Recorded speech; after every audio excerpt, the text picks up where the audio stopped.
Assalamualaikum warahmatullahi wabarakatuh. Alhamdulillah alladzi arsala rasulahu bil huda wa dinil haqq liyudhhirahu ala dini kullih wa kafa billahi syahida. Asyhadu an la ilaha illallah wahdahu la syarikalah wa asyhadu anna Muhammadan abduhu wa rasuluhu la nabiyya ba'dah. Allahumma shalli ala Muhammad wa ala alihi wa ashabihi wa man tabi'ahu bi ihsani ila yaumiddin. Amma ba'du, para pemirsa yang berbahagia, pertama kita bersyukur kepada Allah SWT atas limpahan rahmat dan karunia-Nya. Allah SWT telah memberikan kesempatan kepada kita menjalani ibadah Ramadan, melaksanakan amaliyah Ramadan, baik di siang hari ataupun di malam hari. Dan tanpa terasa, insya Allah dalam waktu dekat Ramadan pun akan berlalu daripada kita. Pemirsa yang berbahagia, ada satu ayat dalam Al-Quran yang perlu kita renungkan di antara ayat-ayat yang Allah tebarkan dalam Al-Quran yang terdapat dalam surat An-Nahl ayat 92. Mari kita simak bersama ayat ini. A'udzubillahi minasyaitonirrajim. Wala takunu kallati naqadat azlaha min ba'di quwwah angkatha tattakhiduna aymanakum dakhala bainakum antakuna ummatun hiya arba min ummah innama yablukumullahu bihi waliyubayyinanna lakum yaumal qiyamah ma kuntum fihi takhtalifun. Allah Subhanahu wa taala mengatakan kepada kita semua, dan janganlah kamu seperti seorang perempuan yang menguraikan benangnya yang sudah dipintal dengan kuat menjadi cerai-berai kembali. Kamu menjadikan sumpahmu sebagai alat penipu di antaramu, sebabkan adanya satu golongan yang lebih banyak jumlahnya dari golongan yang lain. Allah menguji kamu dengan hal itu, dan Allah pada hari kiamat akan dijelaskannya kepadamu apa yang dahulu kamu perselisihkan itu. Pemirsa yang berbahagia, ayat ini diawali dengan suatu kisah tentang seorang perempuan yang memintal benangnya, kemudian menguraikannya satu persatu kembali.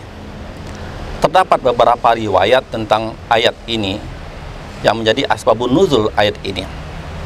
Satu riwayat mewujudkan ada seorang wanita yang ingin mendapatkan suami, tetapi tak kunjung mendapatkan sang suami, sampai kemudian dia bernazar untuk menghibahkan atau berkorban untuk berhala di Mekah.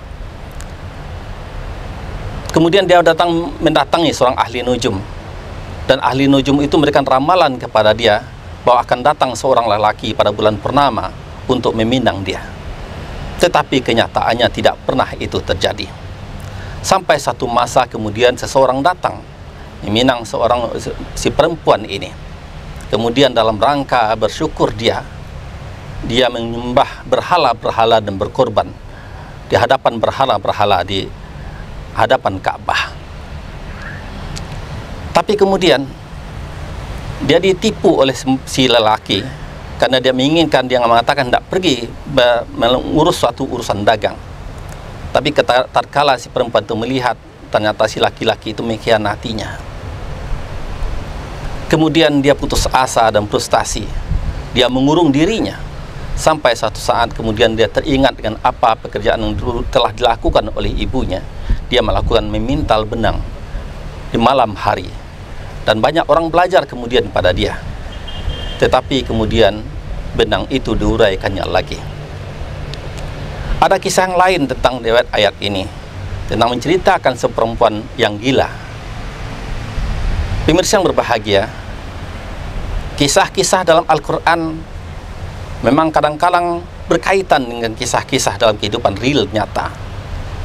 Tetapi yang perlu kita renungkan dalam ayat ini berkaitan amalan Ramadan yang telah kita lakukan pada saat ini. Ramadan telah melatih diri kita untuk merasakan kedekatan dengan Allah Subhanahu wa taala.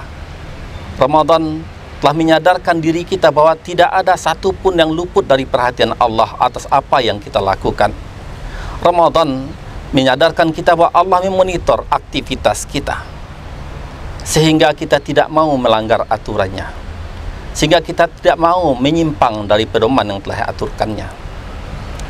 Sehingga Ramadan ini telah membentuk kita menjadi orang-orang yang betul-betul merasa dekat dengan Allah dan selalu bersama Allah. Perasaan yang telah tumbuh selama Ramadan ini hendaknya jangan kita ungkai lagi selepas Ramadan. Kita yang sudah biasa melaksanakan salat berjamaah, selepas Ramadan jangan tinggalkan lagi masjid atau surau di mana kita bisa salat berjamaah. Kita yang biasa menghadiri pengajian-pengajian, jangan kita tinggalkan lagi majlis-majlis pengajian. Kita yang sudah biasa berbuat baik, jangan tinggalkan perbuatan baik itu, hendaklah kita pertahankan. Apa-apa kebaikan, apa-apa ikatan-ikatan kedekatan yang telah kita bangun dengan Allah di bulan Ramadan, jangan sampai kita ungkai lagi selepas Ramadan. Semoga Allah berikan kekuatan kepada kita untuk tetap membangun ikatan ini, mempertahankannya. Karena sesungguhnya Allah mengingatkan kepada kita, setelah genap bilangan 30 hari kita puasa, maka Allah menyuruh kita walitukabbirullaha ala ma hadakum wa la'allakum tashkurun.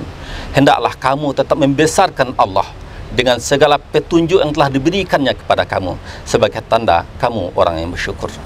Semoga pelajaran ini dapat kita ambil maknanya. Billahi taufiq hidayah. Banyak maaf. Assalamualaikum warahmatullahi wabarakatuh.